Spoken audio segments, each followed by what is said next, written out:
Hey everyone, how's it going? Welcome to NoDQ video here on NoDQ.com, as well as the YouTube channel, youtube.com/AaronRift_NoDQ. Thank you for tuning in to today's NoDQ video. I appreciate your viewership. Got your questions from twitter.com/AaronRift using the hashtag NoDQTurns20. So let's go ahead and get started today.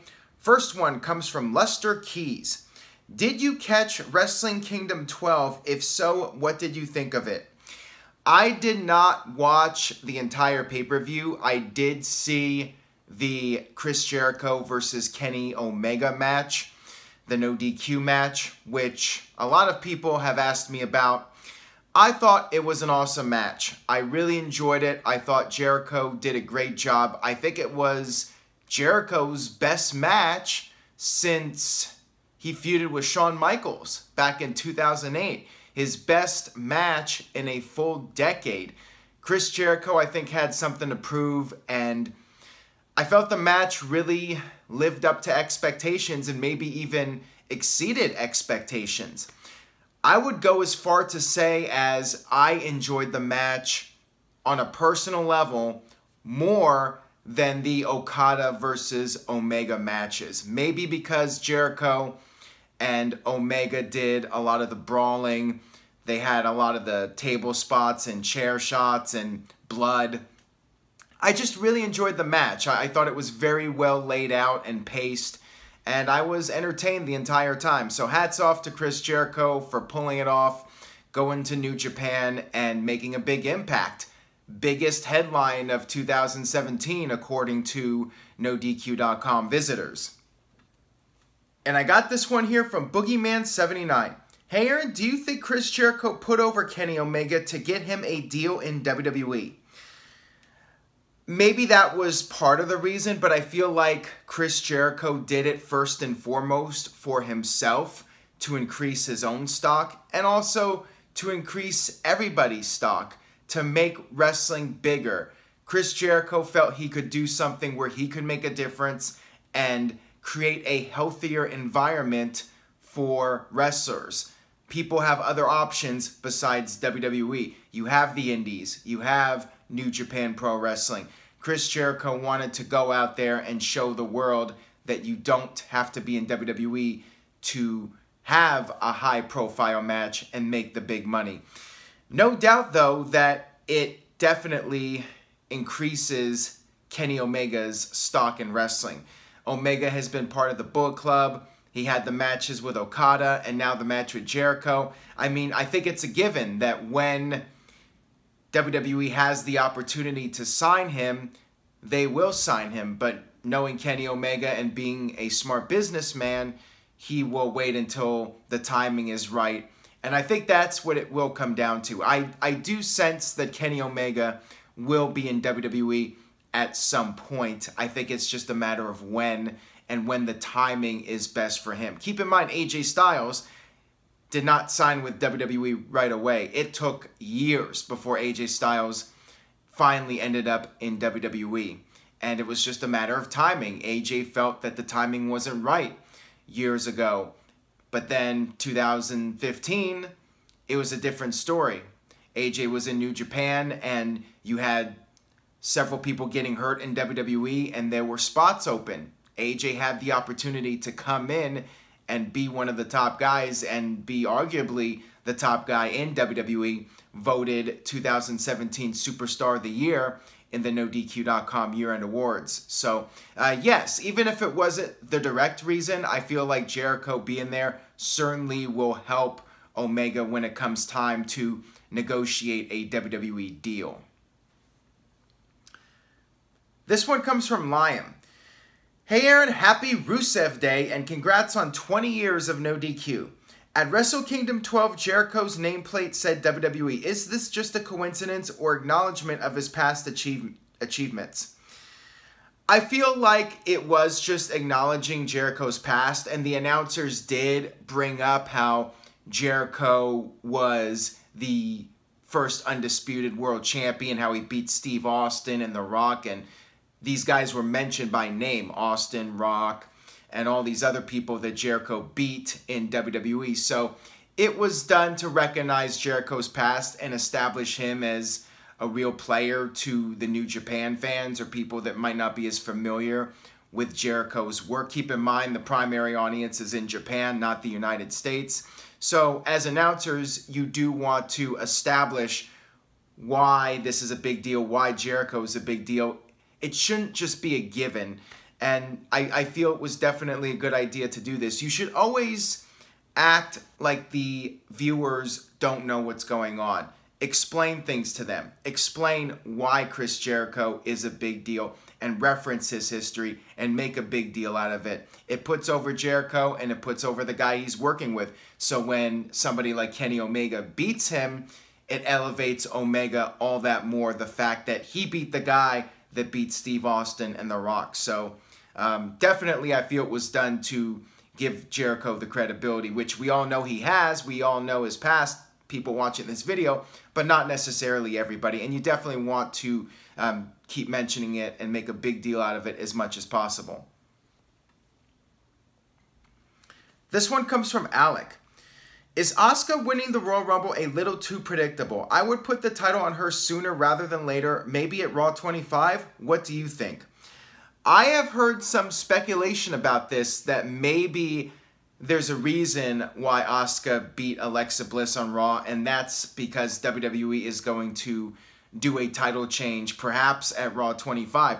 People have asked me about Raw 25. Is WWE going to do some sort of big title change on the show? I think WWE should, and maybe we'll have a situation where Asuka wins at Raw 25, and because of that, she doesn't need to be in the Royal Rumble match, and that takes her out. Some might feel Asuka winning is too predictable. She's currently the betting odds favorite to win, followed by Ronda Rousey, who is a big question mark. We don't even know if she'll be in the match. So, yeah, it would definitely be a big monkey wrench in the match if Asuka was not in it because she won the title. Then who wins? Because you have all these other people in a distant third place after Asuka and Ronda Rousey as far as being a favorite goes. And I think that would create a lot more intrigue in the match when you don't have a clear-cut winner like Asuka. So we'll see what happens. We'll see if WWE decides to throw a curveball and have Asuka win the title before the Royal Rumble, and as a result of that, she gets taken out of the match. This one comes from Sean T. Flick. Would it take away from the first ever Women's Royal Rumble if the winner doesn't win her match at WrestleMania? That's a very valid question. I think that it would be a better idea to have the Royal Rumble winner win the title at WrestleMania rather than lose, because traditionally, when you look back in history, the Royal Rumble winner more times than not does in fact successfully leave WrestleMania with the championship. And since this is the first ever Women's Royal Rumble, you want to give it as much credibility as possible. So I definitely feel if it was my decision, I would have the Royal Rumble winner defeat the champion at WrestleMania, and you add that credibility to not only the winner, but the match itself. Will it happen? That I have no idea, because at this point we don't even know who the champion is going to be. The champions, I should say, because we have the SmackDown Women's title as well. We don't even know who the champions are going to be. And there's also that possibility of the Money in the Bank cash-in, and Carmelo's running out of time, so you would think it's going to happen pretty soon, probably by WrestleMania. I mean, if it doesn't happen at WrestleMania, then what's up with her character? I mean, you would think her character would cash it in by WrestleMania. So it's going to be really interesting to see what happens. But yeah, I would like to see the Royal Rumble winner be booked as strongly as possible to really add credibility to the match, since it is in fact the first match. So very valid question there, Sean. This one comes from Calvin. Hey Aaron, happy new Rusev Day. Who do you think will make a surprise appearance from the NXT roster? Who would get a bigger reaction? I think either Aleister Black or Johnny Gargano. I could see Aleister Black being in the Royal Rumble. Now, I don't want to spoil the card because there are still several editions of NXT TV which haven't aired yet. There are spoilers up on NoDQ.com. There is a full card for the show. And looking at that card, I mean, I really shouldn't say too much without spoiling things. But I could see Aleister Black being there. I could see Eric Young being in the Royal Rumble match since he's been in NXT for a while now. I'm mainly thinking of people, without giving away matches or spoilers or anything, I'm mainly thinking of people that have been in NXT for a while, the guys that are going to be called up next. I mean, that's what you really have to look at. I think the people in the Royal Rumble match, you know, like Ty Dillinger this past year, yeah, they took advantage of the whole 10 thing, but also they were planning to call him up soon, so it made sense for him to be in the Royal Rumble. And I think Sami Zayn was in the Royal Rumble right when he came up.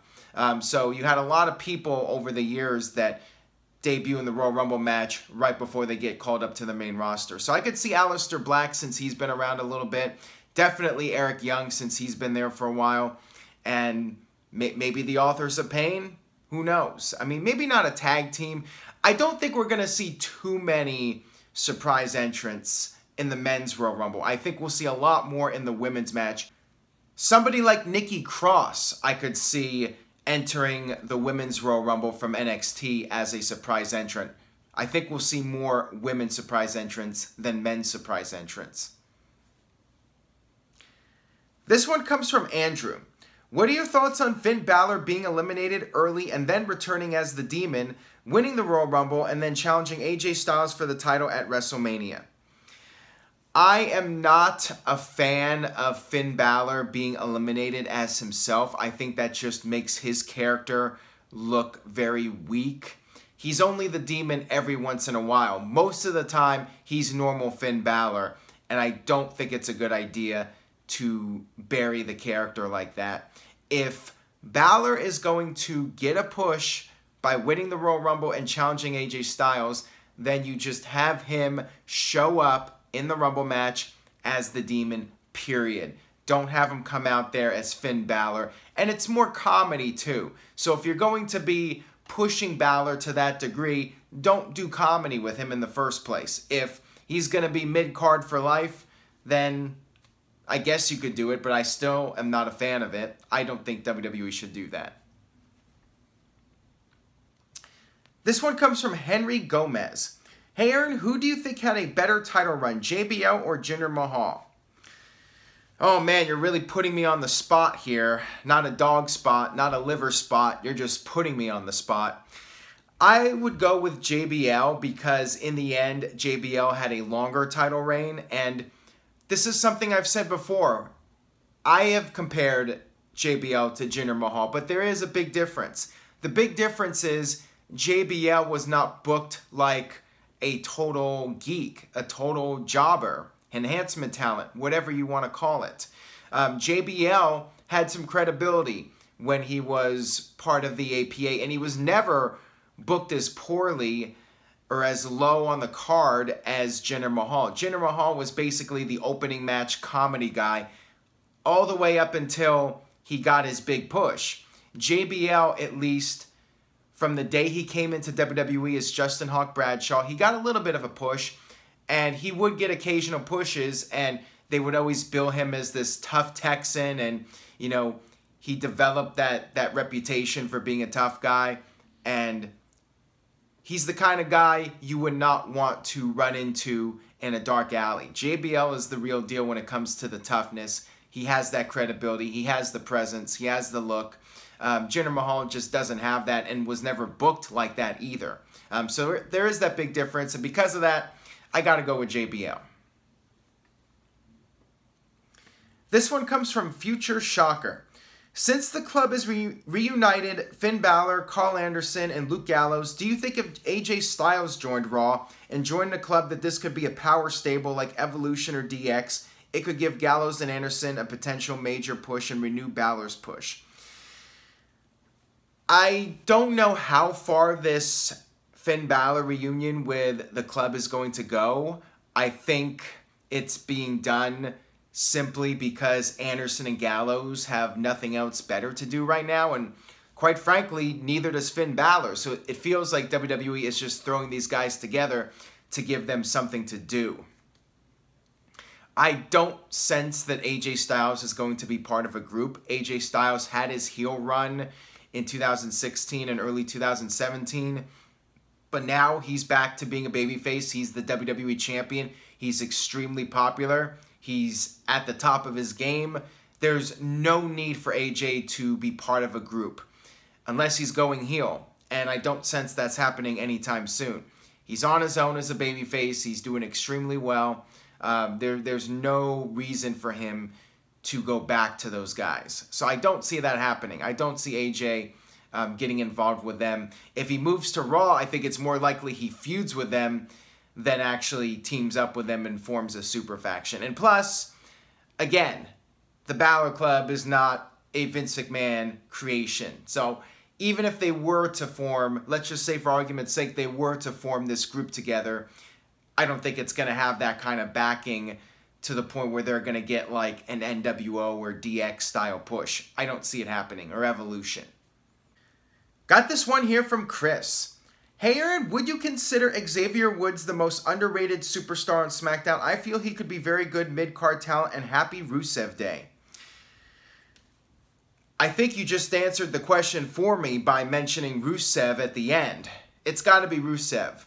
Rusev is on a roll right now, and I feel like Rusev is the hottest act in WWE at the moment. Will it last? That remains to be seen. If WWE doesn't put the machine behind it, it could very well cool off after a couple of months, like Virtue thinks it's going to. After Rusev, I would say Sami Zayn. I'm a big Sami Zayn supporter. I think he's awesome, and he is getting more of a push now, which is good.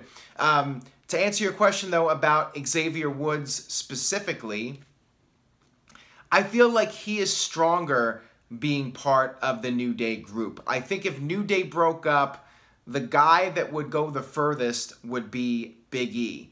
Big E would be the guy that would get the monster push. I think Kofi and Xavier would settle somewhere in that mid-card. Maybe the two of them would stay as a team and Big E would go off on his own. I mean, there's several possibilities, but I feel like Xavier Woods has peaked with the New Day. I don't really see him becoming a bigger star without the New Day, and Kofi already had his run, so I don't think Kofi's going to get any sort of big singles push. I think the guy would be Big E. If New Day breaks up, I see Big E being the guy that could potentially break out and become a bigger superstar. This one comes from Mr. Yuck. Do you have any thoughts on Impact or whatever Anthem/GFW is called, and who may jump to WWE? I really don't have anything else to say about TNA. I feel like I've said everything that could possibly be said about the company. They're just going on a treadmill. It's status quo from them. There's no real direction for the company, and I do not see a positive end to their story. I feel like they're slowly fading away into obscurity. They somehow managed to stay in business. How, I don't really know, other than continuing to cut corners at every opportunity. I really don't know what else to say. Now, as far as people that might end up in WWE, there's been the talk and speculation about Bobby Lashley possibly returning and EC3. I could definitely see EC3 heading back to WWE in the near future, sometime in 2018, and maybe Lashley. I think that is still very much up in the air. The jury is out on that, but I could see both of them at some point ending up in WWE. EC3 more likely because he never really got a full-fledged run in WWE. Lashley already did. I don't know if they're going to bring him back and invest in him again, but EC3, I could see WWE giving him a big push and doing something with his character.